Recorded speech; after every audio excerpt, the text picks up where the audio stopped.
I think you need to go find about 20 to 30 people whose content that you like, who post near daily and are people that you feel comfortable supporting, and just put them all in a spreadsheet. And then after you post, I don't think you have to do this before, but after you post, just click into all of their profiles, see if they've posted anything in the last day or so, and make sure to go support it, like it, and comment on it.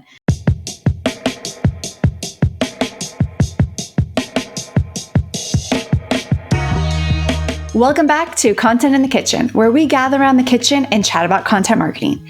Today, we're slicing into the world of LinkedIn content with someone who knows a thing or two about captivating an audience, Meredith Farley. She's the powerhouse behind Medbury, a social media agency that's all about crafting magnetic presences on LinkedIn and Instagram. She's led large teams, dived deep into content and tech, and worked with an impressive roster of clients from Kayak to Canva. Now, Meredith brings all that expertise to Medbury's clients and shares her wisdom on her podcast, Content People. As we dial into LinkedIn content today, we're tapping into Meredith's wealth of knowledge to uncover the secret to creating engaging, valuable, and connect-worthy content on LinkedIn. So grab your favorite cup and let's dive into the conversation with Meredith.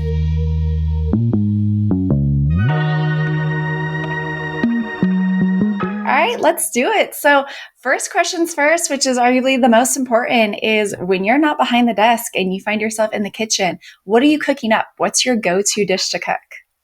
I love that this is the first question. So this was hard for me. I was thinking about it when you sent the question because I hate cooking and I don't cook like at all. My fiance he loves cooking. And I feel like if I even step into the kitchen, I'm like in his territory a little bit. But I do have a couple dishes that are my go-tos, like if it's my turn or I need to make dinner. So my favorite right now is really simple. It's from Instagram. Actually, it was one of those recipes. And it's like a pasta tomato sauce bean dish with a little bit of some creamy white cheese on it. And so should I give you the recipe? Like, how should I explain it? Yes, okay. Definitely give you the recipe on this. I'm always curious when pasta and beans are mixed together, like the sauce that really marries them and makes it all delicious. All right. So this one, it is you thinly slice one shallot and really thinly slice 2 cloves of garlic. Start to saute them, olive oil, butter in the pan. And you take probably like 3 cups of cherry tomatoes. And it's best in the summer when they're like fresh, multicolored cherry tomatoes, you know? So slice good. them in half, throw them in the pot, really probably like 15, 20 minutes on really low. Let them cook down more into a bit of a sauce. Obviously, pro tip there, watch the garlic and shallots, don't burn them. So you got to put the cherry tomatoes in at the right time. I add more butter at this stage, salt and pepper. Then once they're really like saucy, throw it all into a blender or use an immersion blender to get it really like smooth, creamy. Then a can of cannellini beans. Yes. Mix them up. Then like probably a pound of pasta. Mix it all up, taste it, salt, pepper, butter, whatever you need in there. Then like just a little, like maybe half cup for the whole thing, maybe a quarter even of ricotta, just to at the very end, add some creaminess to it. And then serve it with a lot of really finely chopped basil over the top. So it's pretty simple. You're done in 45 minutes, but it's a nice hearty dish. I feel like the beans give it like a little protein, but a little heft. And I think it's a really nice summer dish because the tomatoes, when they're like really good cherry tomatoes, they're also those yellow sunburst tomatoes work really well for it. So good. I love cherry tomatoes and I love all the variations of tomatoes. This dish sounds so good to me. Yeah, I only have a few, so I try to make them good. This is a good one if you're stressed out because it's just a lot of little cherry tomatoes to chop up. I feel like it's the perfect, slightly meditative, but it's not a big project or anything like that. And it's not onions. We're not crying. We're not having our eyes burn. Like cherry tomatoes are so friendly. Other than being really tall and like almost cutting yourself, there's no risk with cherry tomatoes. Yes, totally. What do you have a favorite dish? Do you talk about your Um, dish? I have a few. I think my go-to right now is eggplant parmesan, but I do Oof. it in a casserole form. So I make eggplant parmesan and then I layer it like a lasagna with sausage, ricotta, mozzarella, tons of sauce, and then I do another layer. So it's like an eggplant parmesan lasagna Oh essentially, my but God, it that sounds takes amazing. it's like hours and in your whole kitchen is like thrown upside down. There's flour everywhere, oil everywhere. Like I'm a very neat cook and I clean as I cook, but this is that one dish that I cannot keep up with. There's no cleaning as you cook. It's just you got to keep going with cooking 5 different things at once. Wow. All right. Now I'm like, want something Italian and saucy and cheesy tonight. Yes. Yes. That I'm sounds very delicious. for that. I'm going to have to ping you for that recipe after this. Yes, yeah. Happy to share. Happy to share.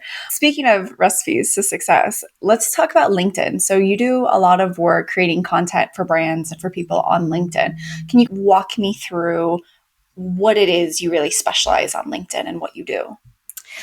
Yes. So, what Medberry does is we're obsessed with LinkedIn. We do offer Instagram and newsletters, but right now LinkedIn is our hero offering. There's just been so much interest in it because it is a really powerful platform. And so with LinkedIn, it's almost broken into two separate offerings, but they're Mm, connected. One thing that we do is ghostwriting for executives on mm. LinkedIn. Okay. But it's more than just dashing some posts together and handing them off for them. Mhm. We are really helping executives excavate their personal brand, figure out their brand positioning, because it's not always super intuitive. You could have 15, 20 years of executive experience, but still have a bit of a block of how do I package up my experience? Where's the Mhm. intersection between what I know and what people are really going to be interested in or what's going to resonate with them? We do brand positioning, we optimize their profile. We work really closely with them to be also like a thought partner and a Mm. guide. And we create the content for them, but with a lot of involvement from them as much as they want to have, really. We've found for our kickoff process and then on a monthly basis, we'll actually do recorded interviews, which really helps us Oh, really. It's like podcast interviewing because you got to ask the yeah. hard, like the brass tacks questions, Mhm. but also some fun things to get a sense of, who they are, how they talk, what their energy is. And then I have an incredibly talented team of ghostwriters who've done tons of work for really prominent Fortune 500 execs. We put the content together, and then once it's approved, we really strategically post and then nurture that content on behalf of the clients. But I think something too with the execs is there's the strategy and the copy, because what works on other platforms doesn't necessarily work on LinkedIn. You have to write differently for Yeah. LinkedIn than you do nearly anywhere else, but that does not mean it has to be cringy or embarrassing. There's just like little nuances to make sure it performs well. So we're bringing that expertise as well. But also, I think it can be really vulnerable for execs Mhm. because they know this is powerful. If I want to build my brand, find new opportunities, support the company I work for, attract talent, shout out my Mm. teams, there's so Mhm. much here. But at the same time, there's a lot of advice out there. If you're a freelancer or a new business owner, just post daily, engage all the time. Like, number one, execs don't have time to do that. But also, Yeah. number two, you can make a mistake. Like Mhm. you do have something to lose when you're an exec. And I Mhm. think having a thought partner who's like totally on your side, who you have basically like a confidential relationship with, where you can be Mhm. like, here's what I'm working on for the company I work for, but then for myself, here are my personal goals for the next 18 years.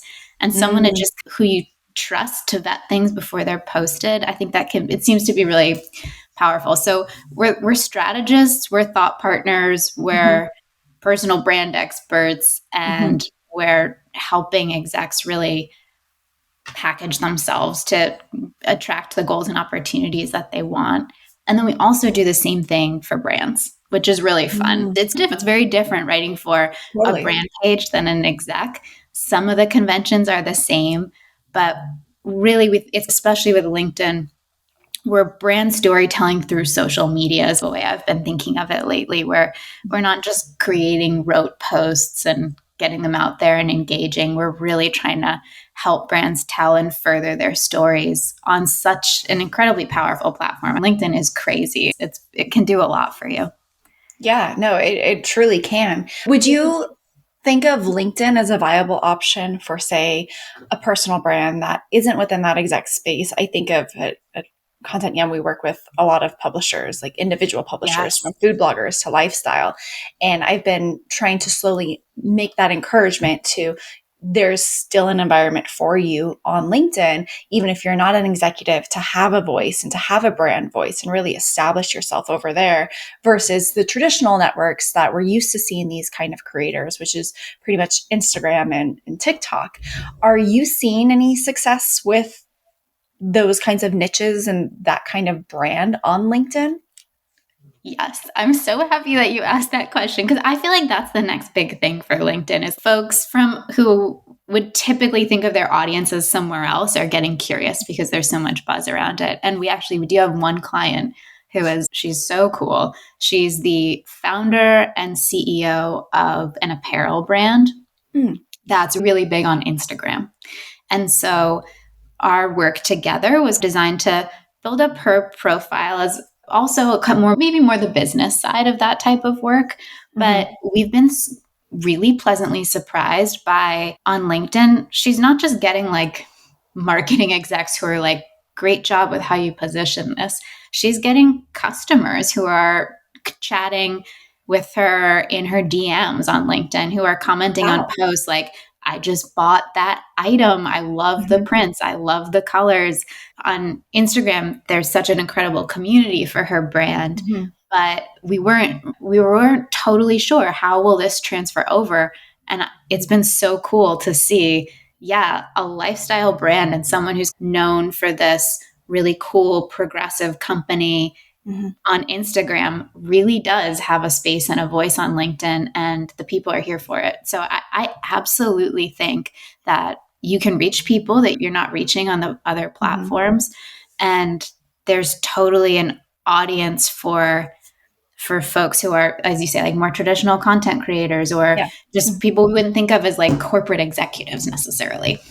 Totally. And LinkedIn for a very long time has had that personality trait of you go to LinkedIn to look for a job, to post a job, or to brag about how good you are at your job. It hasn't been this like safe place to be like, this is who I am as a thought leader and this is who my brand is. And so I love that there is going to be that switch and that you're also personally like seeing that switch start to happen and could be what's next for LinkedIn. I'm curious though on how best to position yourself if you're a brand more so in that lifestyle niche. I feel like it's a little bit more clear for the execs, like how you said your whole process is from doing an interview and understanding like who you are as an identity within this space. It's a little bit more clear to talk about that. And it's been expected for so long on LinkedIn. So how can a personal brand or a lifestyle brand make that introduction on LinkedIn? Like what kind of content should you start posting? I do think it's different for each brand and you got to dig in, have some conversations, do some research. But as you asked that, what came to mind for me was a few things is that number one, I don't actually think it's always that different than the type of things that perform well on Instagram, for example. Interesting. The style of, or not even the format of the platform is different. Like on Instagram, for example, right? Like you see the picture first and then you have to click to see the full caption usually. On LinkedIn, it's the opposite. Caption first, so you get like a little bit of a hook or one sentence to entice people to click and then an image. But I actually think right now, brands that are doing really cool imagery, that's not the corporate B2B blue and white or something like boring imagery, the content performs really well.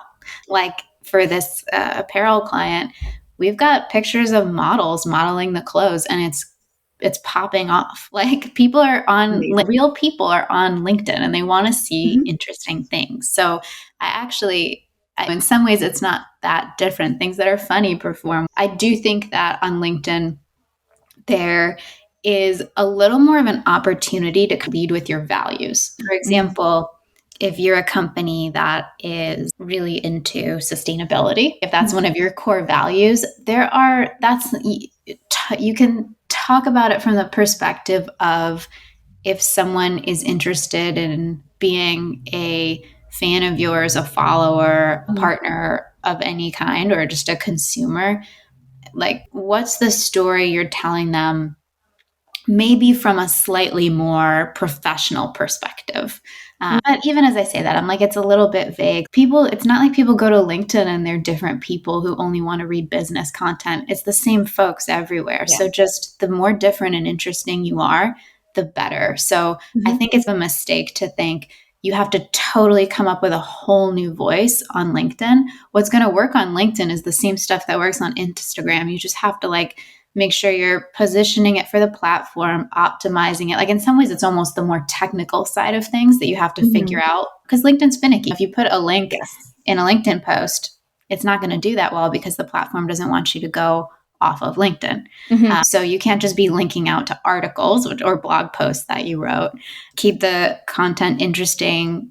Keep your brand voice, can be a little bit edgy and push things a little further than other brands, and you'll probably see some results.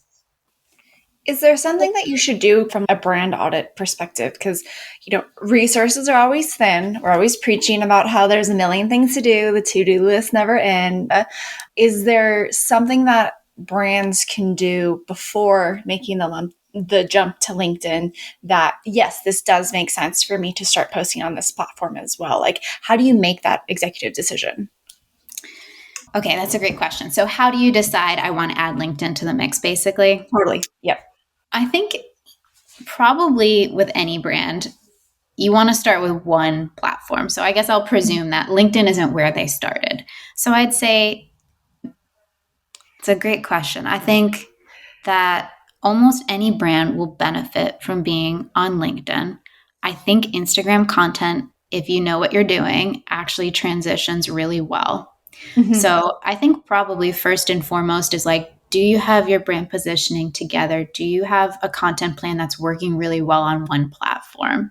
And then this isn't LinkedIn specific. It's just any second social platform specific. Okay. I'd say give it maybe 3 to 6 months and figure out what's working, what's resonating, what's not working, because then you're going to have 6 months of greatest hits posts that you can begin for whatever the platform that you're looking at next is and work with that. So I would say if you're a brand on Instagram, do it for 6 months and then figure out what were your top 20, 25 posts, and then maybe if you can't afford, if it's a lean situation and you can't afford to then go work with a LinkedIn expert, get on a consulting call with a LinkedIn expert for an hour, 90 minutes. We do those at Medberry to just help them give you a sense of, okay, you're going to have to tweak the copy a little bit here because of the conventions of the platform or XYZ. But I'd say start with one, figure out what works, and then figure out how to reskin it for the others. Now, video, though, one thing with LinkedIn that's really interesting is that unlike any other platform, video does not perform very well. Interesting. And so if you're doing all reels, that's going to do way better move over to TikTok or vice versa. Don't just try and post a bunch of Instagram reels onto your LinkedIn. The static or image posts are going to do a lot better. So it's just something to be mindful of too, because of the video component. Instagram and TikTok are a little more interchangeable. And sometimes if brands have invested really heavily in that type of video, which a lot of B2C brands do, which makes sense, they are going to have to reskin things a little bit for LinkedIn. That makes sense. And let's talk about content, because I feel like the content that's on LinkedIn is a bit unique because there are still those just text-based posts that are getting tons of engagement. Yeah. And it makes sense that video isn't as much, just because that's not natively, that's not what the platform was about. It was more on that Twitter aspect to where it is text-based, and then we're supporting whatever the text was. It was more of this text conversation that everyone should have. So what kind of content mediums are the best on LinkedIn right now? Short form content, long form, bullets, line breaks. Have you found the perfect recipe? Because I'm seeing everyone do a lot of different stuff, and even from 1,000 emojis to just one emoji. It's a lot right now. It is. Okay. Caveat is that it's always changing. Two, sometimes it's really hard to know. Like video Yeah. does not perform very well, but I can think of one video post we did for a client that had amazing results. Like it's atypical. So there's so many different factors. That's not always really easy to say, do this, don't do that. But just general best practice emojis. I'm glad you mentioned them. I think 2 or 3 years ago, just to spice up posts a little, LinkedIn became very emoji heavy. And I think I see that kind of, it actually looks a little dated now when I see tons of emojis creating post formatting. For a couple of our clients, we have in their brand brief no more than one emoji per post.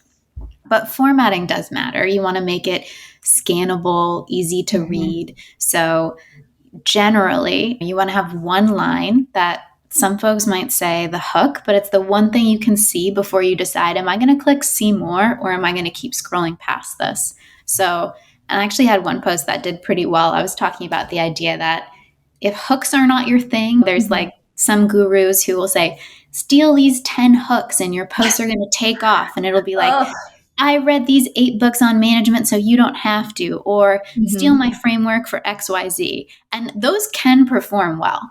But for a lot of people, they feel uncomfortable and cringe. So you can also just think of your first line as an opportunity to like entice, be entertaining, welcome people, or signal what you're going to talk about to try and draw the right people to click see more.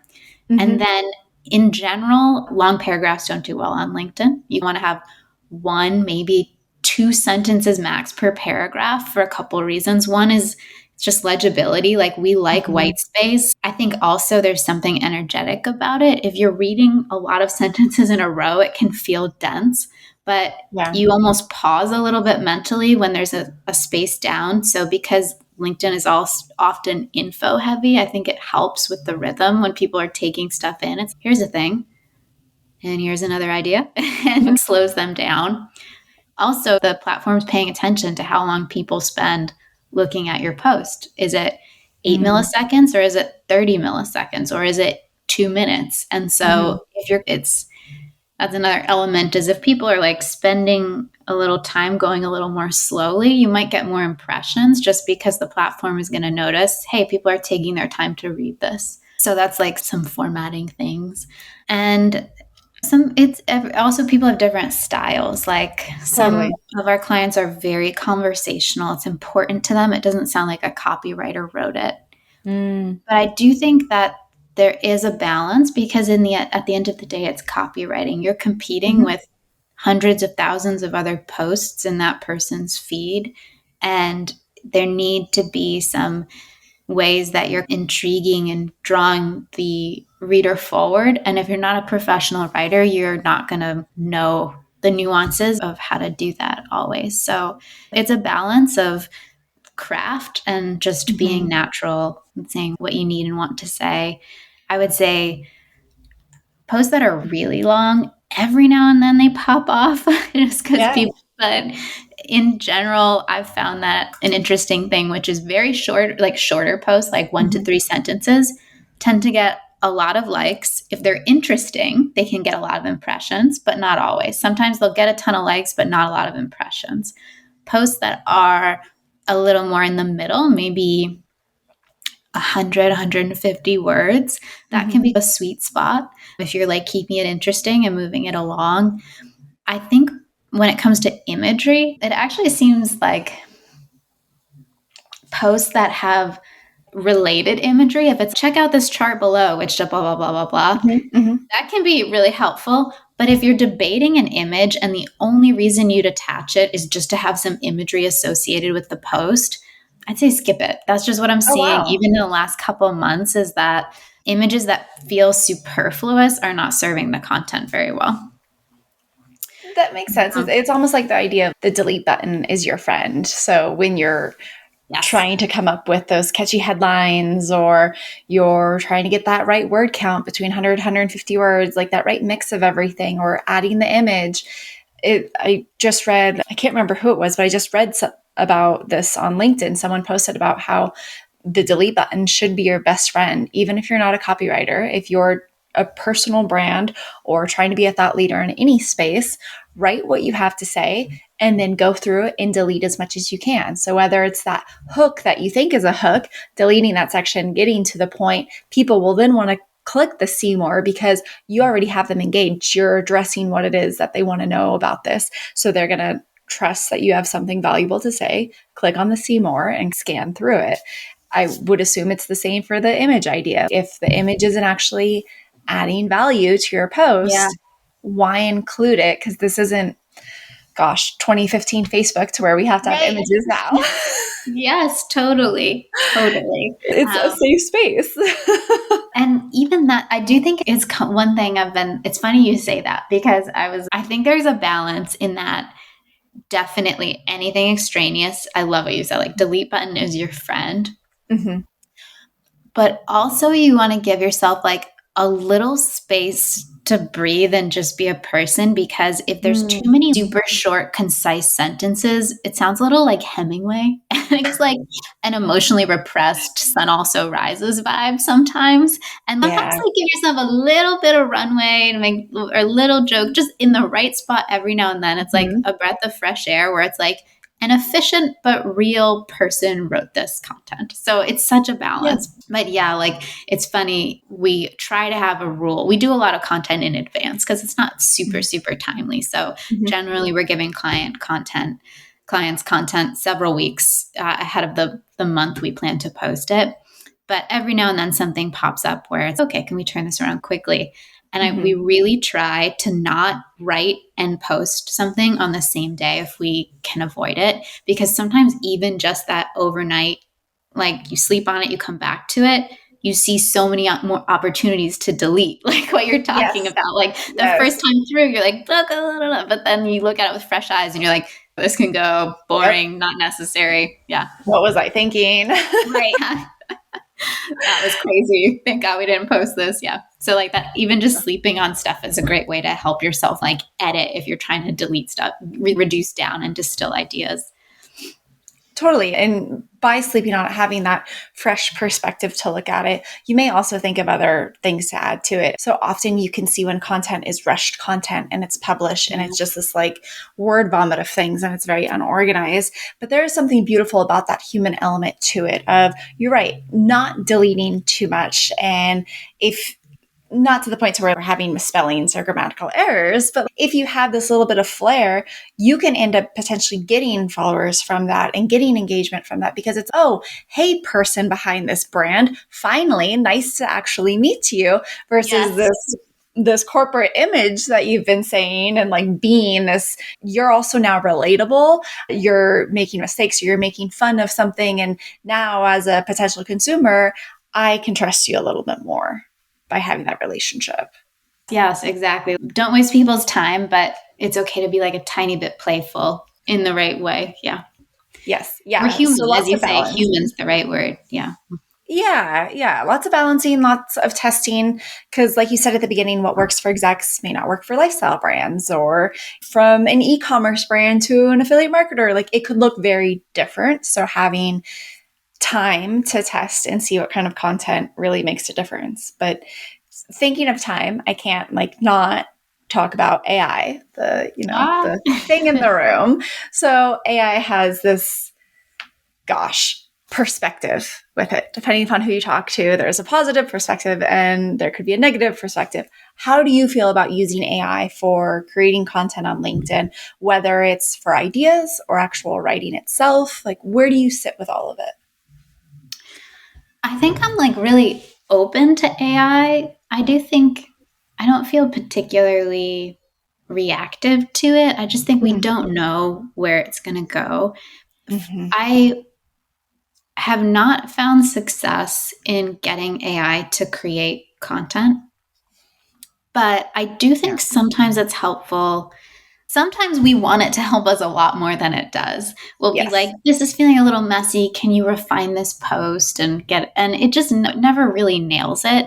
But I do think sometimes it's helpful where if you wrote something and you're like, this is 70% there. And sometimes we'll pop it in and be like, how would you make this better? Sometimes it gives us like really bad advice. That's everything's exclamation points and rocket emojis. But every now and then it'll be like, it'll give you something interesting. So I think like my hope is that over time it becomes almost like a helpful editor or partner. That would be cool. But I actually, do you know who Ryan Holiday is? He's like the Daily Stoic. Is his podcast. I love him. And I was listening to an older interview he did last weekend, and he was talking about, it's a little off topic, but I guess it was related to AI in my mind. He was with the Daily Stoic on Instagram like years ago. It was a pretty big account, but it was just daily, like a little drawing of a Stoic and then a Stoic quote over it. And then he thought the account was doing really well, but then when he'd write a book or do a talk and pop in to say, hey, it's Ryan, come to this thing, people were like, who are you? Because he was not really associated with the account. It was almost like a faceless account he was running. And he talked about how, though it was a little uncomfortable for him, he realized like he had to be the human element behind the brand, and he had to work to create a personal connection with the people who are interested in the content he put out and following him.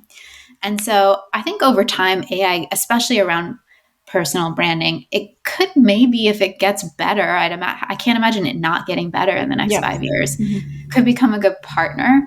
But I don't think, at least right now, I don't feel worried about it overtaking personal branding. And I think the folks who are more willing to, and brands who are more willing to put founders and execs out there are going to do well, because that's going to be the differentiator. Like as AI content gets better and better, your willingness to create a connection with the actual people behind these accounts is going to make a big difference. 100%. It's like this great coworker. I've said this 1,000 times. I like that idea. AI is an amazing coworker to even go to it and be like, hey, I'm a thought leader in this space. This is what I specialize in. Here's a brief about me. I'm trying to come up with new ideas to create content on LinkedIn. What should I create LinkedIn posts for? Not like full blog posts, but just LinkedIn content around. And of course, like the first 15 it'll spit out is in the ever evolving world of digital marketing. Right. Okay, let's refine. And then let's refine. And then eventually I may get 2 out of 20 of those that are like, oh, this is great. I can write about this and I can actually talk about this. So it'll give me this idea, and then I'll go to LinkedIn and craft up a post about it. But it's the brands that are just solely using AI to do the ideation and write the copy and edit the copy and then just going copy pasta with it.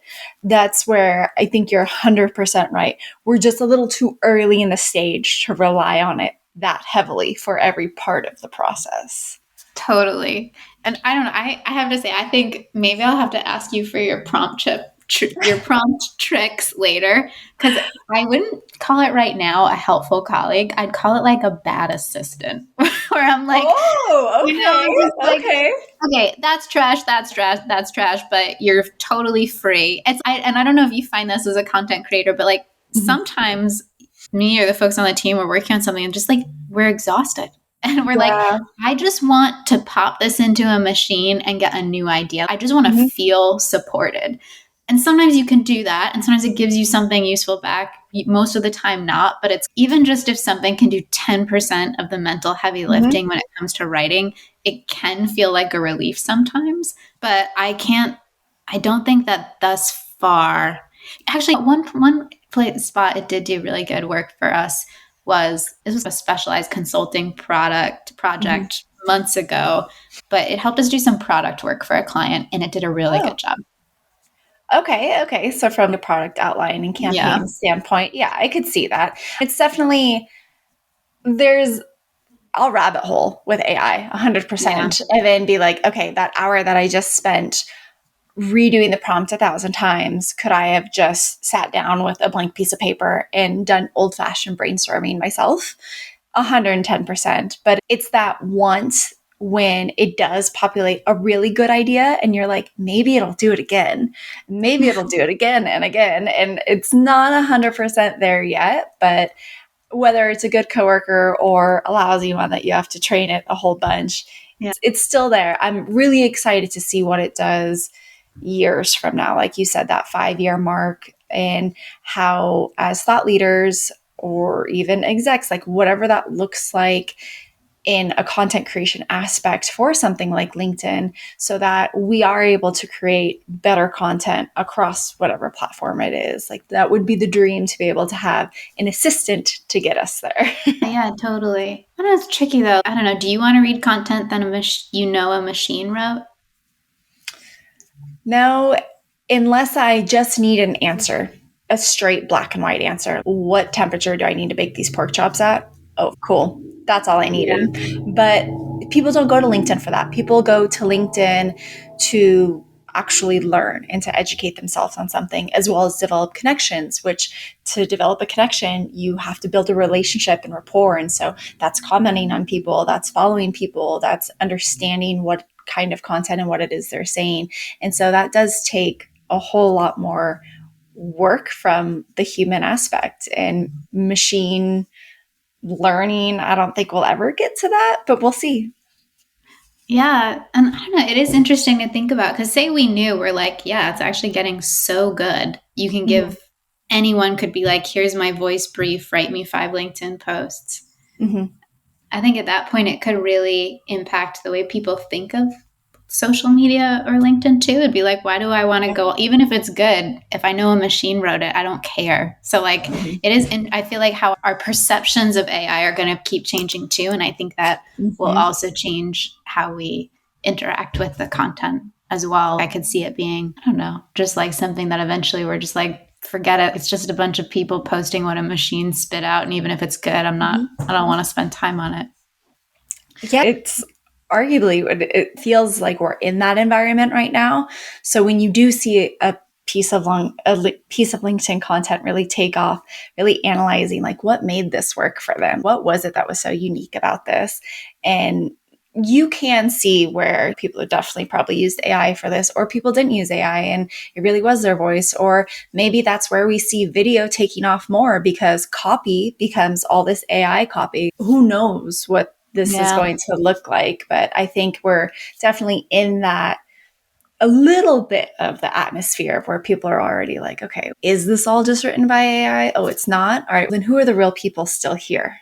And let's follow them. Let's see what their content strategies are.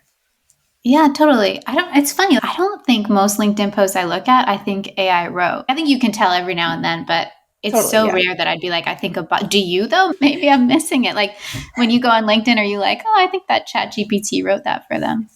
I'd say probably 3 to 4 out of every 10 posts gives the feel. But this is also Interesting. where it's difficult, because if you take a piece of copy that you wrote and you take it through like an AI tool checker to see, did AI Yeah. write this? It could say that part of that was written by AI, and you're like, I personally hand wrote this. So Yeah. it's hard to say. Sometimes it just gives that feel, like you mentioned earlier, with the like excessive use of emojis or the rocket emoji, or Yeah, that's a big tip off. yeah, totally. The like ever evolving world or digital landscape. There's some of those things that I am aware of because I see ChatGPT do it every time I ask it for anything. But I'm not sure everyone would always see those patterns because it depends on how they're using AI entirely. Yeah. That's well. It's But interesting for sure. yeah, a lot to come with where AI and content creation will be, whether for social media or for site content. But as we wrap up, I'd love to hear, what is your current secret sauce? What is a new strategy that you just uncovered, or a tool that you're really obsessed with right now? Yeah, I love this question. It was hard to pick one. I think that if you're someone listening to this and you want your LinkedIn content to perform better, you're newish to LinkedIn, there is a process or tactic I want to suggest, which is people engagement really does matter, especially when you're just starting out or if you don't have a lot of followers or a personal brand already behind you. Like this might not make sense for all execs, but it could make sense for a lot of people. and Mm-hmm. and there'll be this advice that's like, go on and engage 30 minutes before you post and 30 minutes after you post it. And they say it wakes up the algorithm and you have to give to get. And I do think Ah. LinkedIn's a very reciprocal environment, but Mm-hmm. I don't think that just randomly engage is good advice. I Mm-hmm. think you need to go find about 20 to 30 people whose content that you like, who post near daily, and are people that you feel comfortable supporting, and just Mhm. put them all in a spreadsheet. And then after you post, I don't think you have to do this before, but after you post, just click into all of their profiles, see if they've posted anything in the last day or so, and make sure to go support it, like it, and comment on it.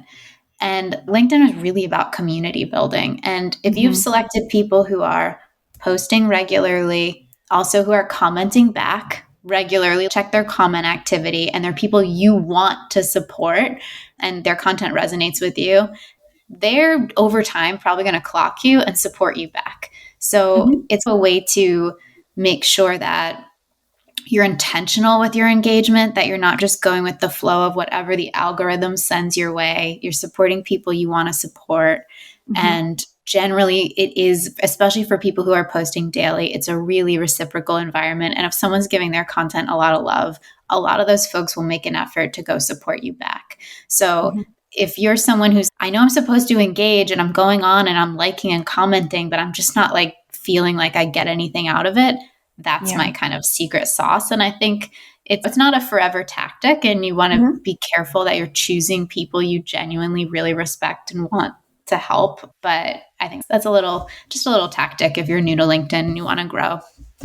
Yeah, that's amazing advice. I love the spreadsheet idea because so often I find myself on LinkedIn like, all right, I know I'm supposed to be doing the networking part of, Yeah. of LinkedIn's a two-way streak. So here's the networking part. And then just going through the feed that LinkedIn gives me, and I just feel so lost. So then Yeah. I just start rabbit holing or I'll click on someone's link. And then, so I like the spreadsheet idea because that makes your time very intentional while you're on Yes. LinkedIn. So, Totally, because a lot of people who are just starting out, like, they don't have a ton of time either. And so the idea of spending, and also LinkedIn can really take up a lot of headspace. I don't know if you've had that experience, but it can be yes, exhausting, especially in the yes. beginning. You're trying to figure it out. You don't know what works.